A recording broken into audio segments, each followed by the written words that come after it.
Hello guys, કેમ છો બધા તમે? આજે તો કંઈ નહીં, ખાલી મમ્મી સાથે માર્કેટ જવાનું છે, તમને બી લઈ જાઉં સાથે. ચાલો. એટલે પાછો પવન બી બહુ જ ફૂંકાવા લાગેલો હતો. પછી મેં મમ્મી સાથે નીકળી ગયેલો હતો માર્કેટ જવા માટે. મમ્મી સાથે મેં આવી લાગેલો માર્કેટમાં, અને મમ્મી એટલે લેવાનું ચાલુ કરી દીધું.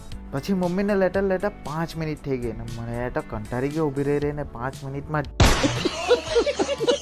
પછી તમે કંટાળવા લાગ્યો ને મમ્મી તો પછી વેંગડા લેવા લાગી ગઈ. મમ્મીને દેશી ટામેટા દેખાઈ ગયા તો એ લેવા માટે ગઈ. પછી તમે ત્યાં હુટ્યા કરો ને મમ્મી તો અહીંયા આવી લાગેલી હતી.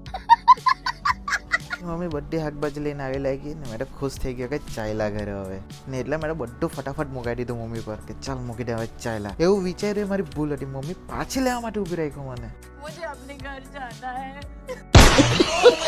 પછી તો મમ્મી પાછી લીયા જ કરે. પછી તમે વાદળ જોવા લાગી ગયા. તમે બી જોવો મારી સાથે, આપણે શું કરી શકવાના ને. ફાઇનલી મમ્મીએ બધું લઈ લીધું હતું ને અમે નીકળી ગયેલા ઘરે જવા માટે. ત્યાર પછી પહોંચી ગયેલા હતા અમે ઘરે. પછી રાતે અમે નીકળી ગયેલો હતો લાલુના ઘરે જવા માટે.